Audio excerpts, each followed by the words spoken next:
Bonjour Mathilde. Est-ce que tu peux nous expliquer qu'est-ce que la virtualisation? Alors la virtualisation, donc d'abord il existe trois formes de virtualisation. Donc d'abord la virtualisation matérielle. Donc la virtualisation matérielle, c'est le fait de pouvoir faire tourner plusieurs environnements sur un même serveur physique. Donc, par exemple, sur un serveur physique, je vais pouvoir faire tourner deux systèmes d'exploitation.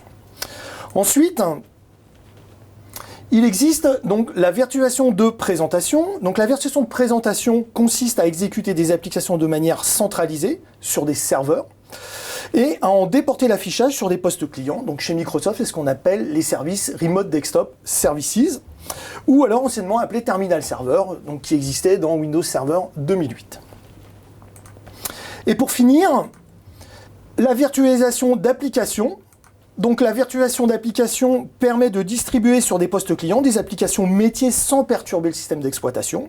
Donc on va parler ici de bulles applicatives que l'on va exécuter sur les postes clients de manière cloisonnée. Alors pourquoi virtualiser un ou plusieurs serveurs? Quels sont les avantages de la virtualisation? Alors la virtualisation est très intéressante sur différents aspects. Donc elle est intéressante pour l'optimisation des coûts. Donc on n'est plus dans une application égale un serveur physique, mais plutôt dans une application égale une machine virtuelle. De plus, les serveurs sont de plus en plus puissants et sont souvent sous-exploités. Donc elle est intéressante aussi pour la consolidation de serveurs. Donc par exemple, j'ai un serveur qui arrive en fin de contrat.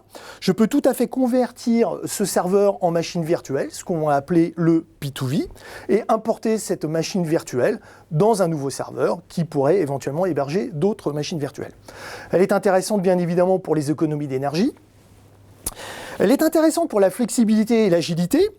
Par exemple, je suis dans un environnement virtualisé, je dois changer mon serveur physique, je vais simplement faire un export de mes VM et les réimporter dans mon nouveau serveur que j'ai acheté.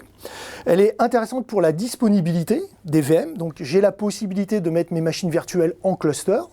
Donc l'instance de mes machines virtuelles tourne sur un serveur, j'ai une opération à faire sur ce serveur, le serveur tombe en panne, les instances vont basculer sur un deuxième serveur, ce qu'on appelle un nœud de cluster. Elle est intéressante pour les plans de reprise d'activité. Après un sinistre, mon serveur brûle, je n'ai qu'à restaurer mes VM sur un nouveau serveur. Alors, pour résumer, la virtualisation nous offre des solutions éprouvées pour améliorer notre productivité informatique, saisir plus rapidement des nouvelles opportunités, protéger nos ressources et nos données, et enfin réduire nos coûts et accroître la valeur de notre entreprise. Est-ce que la virtualisation, c'est pour moi? Oui, la virtualisation, c'est pour tout le monde. Alors, parce que cela répond à un besoin primordial de flexibilité pour les TPE et les PME. C'est le premier socle de virtualisation sur lequel je vais construire mon architecture et sur lequel je vais m'appuyer pour accompagner la croissance de mon entreprise. En virtualisant, je capitalise sur les moyens technologiques utilisés pour les grandes entreprises, mis à disposition pour les TPE et les PME. Alors combien ça coûte? Alors chez Microsoft, la virtualisation est gratuite. Donc Hyper-V est inclus dans Windows Server 2012. Alors en outre, l'édition standard donne le droit à 2 machines virtuelles, tandis que la version Data Center va donner un droit illimité de machines virtuelles. Donc bien évidemment ici on parle de machines virtuelles, de systèmes d'exploitation serveurs. Mais dis-moi Pierre, est-ce que ça marche vraiment? Oui, ça marche. Donc oui, ce sont des technologies fiables. Cela fait plusieurs années que le nombre de serveurs virtuels a dépassé le nombre de serveurs physiques. Donc par exemple, dans les gros data centers qui hébergent des applications, donc ces data centers fonctionnent sur des technologies de virtualisation. Concrètement, près de 30% des PME virtualisent. Alors, aujourd'hui, Microsoft est reconnu comme un acteur majeur selon le Gartner Group.